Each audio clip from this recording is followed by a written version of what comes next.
Lyra walked through the crowded streets of the alien city, her eyes scanning the tall metallic towers that stretched high into the sky. The air was filled with a strange mixture of mechanical noises and alien chatter, a language she did not understand. She had been careful to keep herself unnoticed, moving with the crowd, but something about this part of the city felt different. People moved with purpose, and their faces were tense, even the aliens who were usually calm and collected. She was here to buy supplies for her small living quarters on the edge of the city. Life as a human in this alien world was never easy. Humans were rare, often treated as second-class citizens and sometimes even worse. Lyra had heard rumors of humans being captured for experiments, for labor, or worse, for the strange breeding programs the aliens ran to strengthen their own species. She had never believed the stories completely, until today. A large building caught her attention. It was shiny and imposing, its surface reflecting the harsh lights of the city. A sign above the entrance showed a symbol she recognized from her research. A med-tech symbol, indicating a medical or genetic evaluation facility. Her curiosity got the better of her. Perhaps they could provide medical supplies or tools she needed. The line outside was long but moved steadily. She stepped in, thinking that if she stayed calm, nothing bad could happen. Inside, the room was sterile, almost unnaturally clean. The walls were smooth and white, and robotic assistants moved quietly, carrying trays of strange instruments. Lyra tried to read the charts on the walls, but the writing was alien. People, mostly humans, stood in lines, whispering nervously. She started to realize that not everyone here was here for medical reasons. Before she could react, two tall, alien guards stepped forward. They spoke quickly, and although she could not understand the words, the tone was sharp and commanding. A nurse-like figure approached and motioned for her to lie down on a table. Lyra hesitated, fear gripping her chest. Something was wrong. She tried to step back, but the guards blocked her. "Wait, I'm not sick," she protested, her voice trembling. The nurse did not answer. Instead, she pressed a small device against Lyra's arm. A bright light flashed, and Lyra felt a strange sensation spreading through her body, making her weak. Her legs buckled, and she fell onto the table. She tried to scream, but a cloud of sedation filled her mind, dragging her into unconsciousness. While she drifted in and out of awareness, she saw glimpses of other humans restrained on similar tables. Some had blank expressions as if they had already given up, while others struggled, their eyes wide with panic. She realized then the truth. This was no medical center. This was a processing facility for human captives, a place where they were prepared to become part of the aliens' breeding programs. Her thoughts raced, fear mixing with a desperate need to survive. How had she been so careless? She remembered the stories she had dismissed, the warnings her friends had given, and now she was here trapped and powerless. Across the room, she noticed a human man standing in line a few tables away. He looked different from the others. He was taller, older, with a rugged look and sharp eyes that seemed to miss nothing. His movements were calm, calculated, as if he had been studying the place for a long time. Even in her foggy state, Lyra felt a spark of hope. Perhaps he could help. Marcus had been in the alien city for months, living in plain sight, observing and learning their systems. He had heard rumors about this facility and had been planning for this exact moment. Today, he had come to see it for himself. He knew the aliens were efficient, but they were not perfect. Every system had a weakness. He had studied the security patterns, the timing of the robotic guards, and the layout of the corridors. He was ready to act. Lyra could barely focus as she felt the sedation take deeper hold. She saw Marcus slip from the line, moving silently between the guards. His movements were precise, almost like he was invisible. He reached a control panel near the wall and began manipulating the alien interface with tools he had hidden under his coat. The robots that monitored the room paused, lights flickering as if confused by his interference. The nurse noticed first. Her head turned sharply, scanning the room. Marcus had anticipated this. He pressed a small button and a loud alarm blared on the other side of the facility. The sudden noise caused confusion. Robots moved to investigate, leaving gaps in the supervision of the human captives. Lyra's heart raced, even as her body felt heavy and unresponsive. She could barely move, but her mind clung to the presence of Marcus, the human who seemed to know exactly what to do. She watched as he worked quickly, unlocking restraints, quietly instructing others to stay calm. Some captives still panicked, but his confidence inspired courage. As Marcus freed Lyra from the restraints holding her arms and legs, she tried to sit up. Her head was spinning, but she managed to focus on his face. "Follow me," he whispered, his voice low but firm. "I'll get you out." The corridors of the facility were long and winding. Metallic walls echoed with strange sounds, machinery humming, and the occasional shout of an alien scientist giving orders. Marcus led Lyra and a few other freed humans through hidden passages he had discovered in his previous surveillance. Every step was dangerous. Security drones floated above, scanning for movement, their sensors sharp. A single mistake could mean death. Lyra's fear was still strong, but it was mixed with determination. She had no choice but to rely on Marcus. His confidence was contagious, and she found herself moving faster than she thought possible, ducking behind crates, slipping through narrow ventilation shafts, and hiding in shadows. She felt a surge of human resilience, a spark that had always been there but never tested like this. At one point, a group of alien guards appeared at the end of a corridor. Marcus pulled Lyra and the others into a side room, holding them close to the wall. The guards passed by without noticing them, their heavy boots clanking against the metal floor. Lyra held her breath, heart pounding so loud she thought they would hear it. When the guards were gone, Marcus led them forward again, eyes scanning every corner. "Almost there," he muttered, checking a small map etched into a piece of paper. "One more turn and we can reach the exit." Lyra's legs shook, but she kept moving. She glanced at the other humans following them, people who had been broken by fear but were now standing taller, inspired by the courage of a single human among them.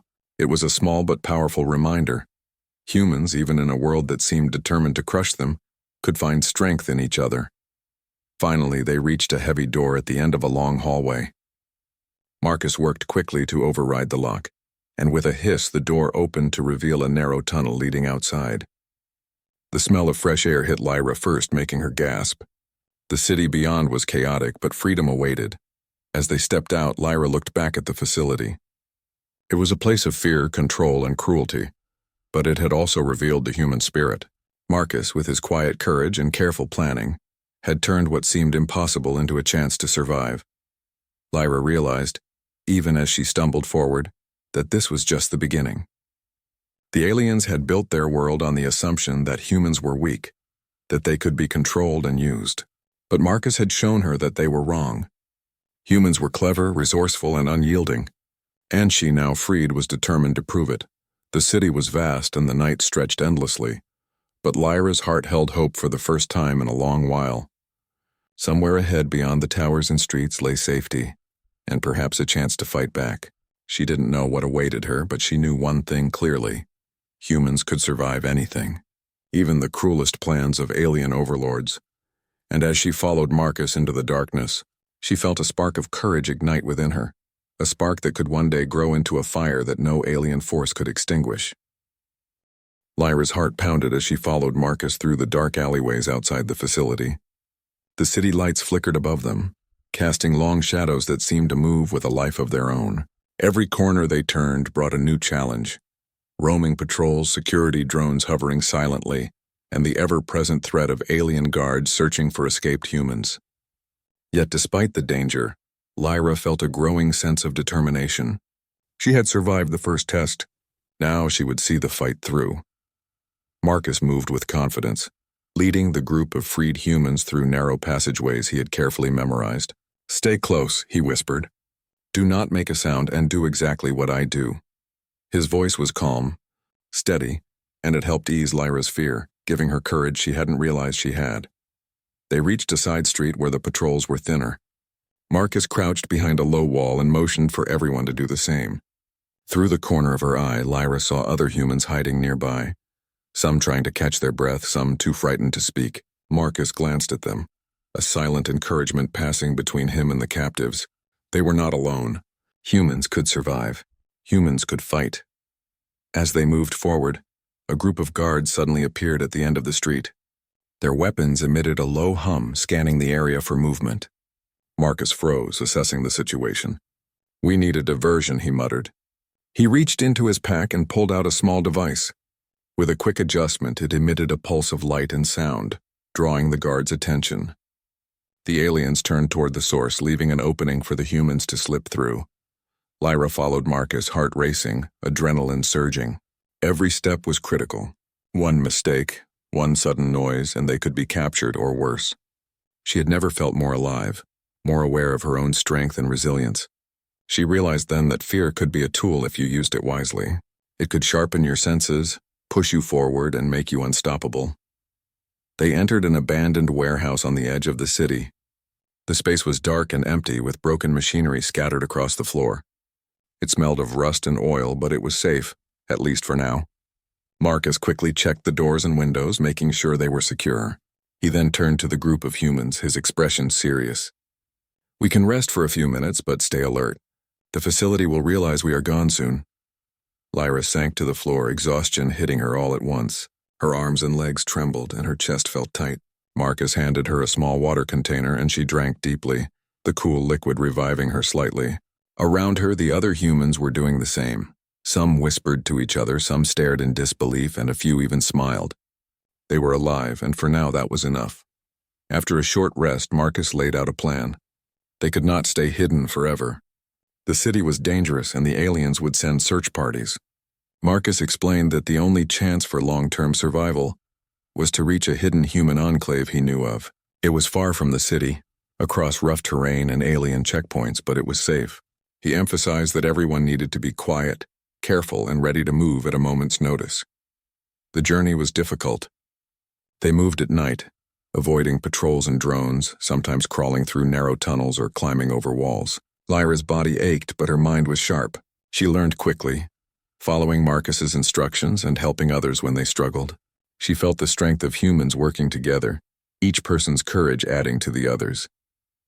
They were not just surviving, they were fighting back in their own small way. One night, as they rested near a small creek, Lyra whispered to Marcus, "Do you think we can really escape them?" Marcus looked at her, his eyes steady and determined. "We have to. They think humans are weak, that we can be controlled, but they are wrong. We are clever, we are resourceful, and we will survive. That is what makes us human." His words filled Lyra with a sense of pride and hope.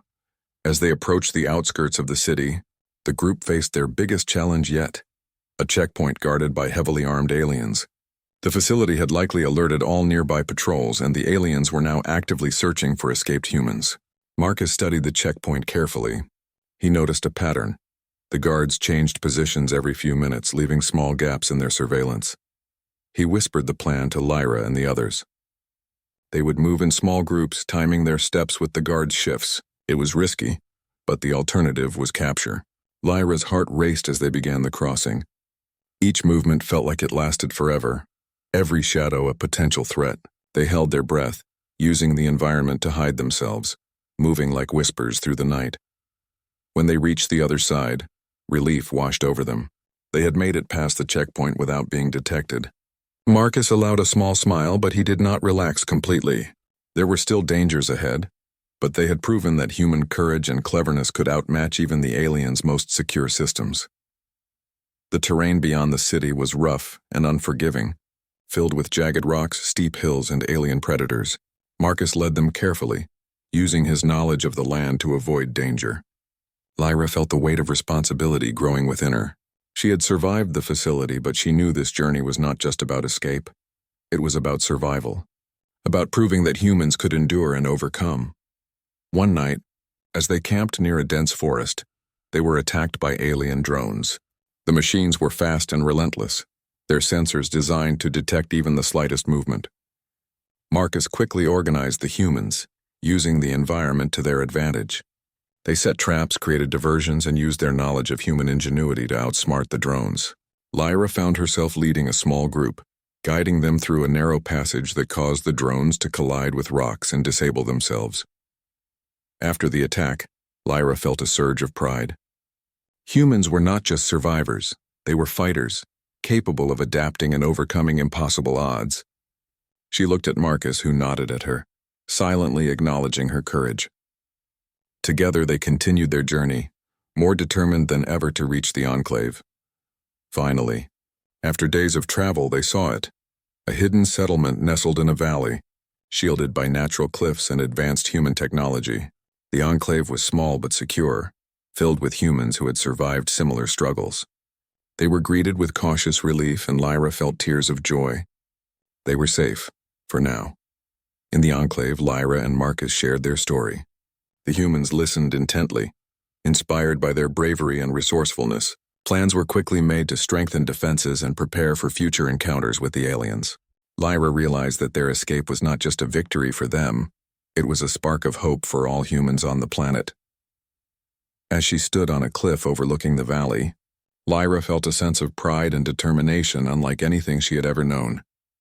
Humans were not weak, humans were not expendable. They were clever, resilient, and capable of extraordinary courage. And she, now free and alive, was ready to fight for her species, to prove that no alien could ever take away the human spirit. Marcus joined her, his expression serious but proud. "This is only the beginning," he said. "The aliens think they can control us, but they will learn. Humans do not give up. We adapt, we survive, and we fight back. That is who we are." Lyra nodded, feeling the truth of his words resonate deep within her. She knew the journey ahead would be difficult, filled with challenges and dangers, but she also knew that humans together could overcome anything.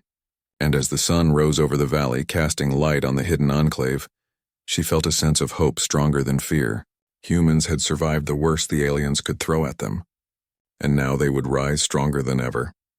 In that moment, Lyra understood the essence of humanity: courage, cleverness, and an unbreakable will to survive.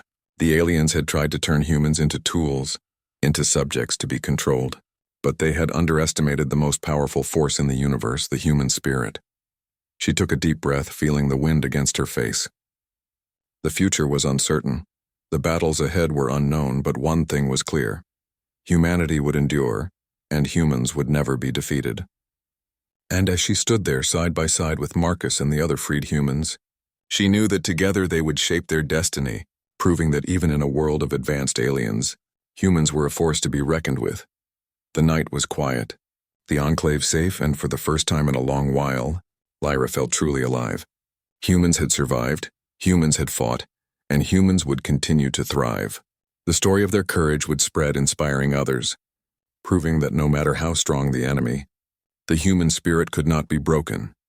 And as she watched the stars twinkle above the alien planet, Lyra smiled, ready for whatever challenges lay ahead. For the first time, she believed, not just in her own survival, but in the power of humanity itself.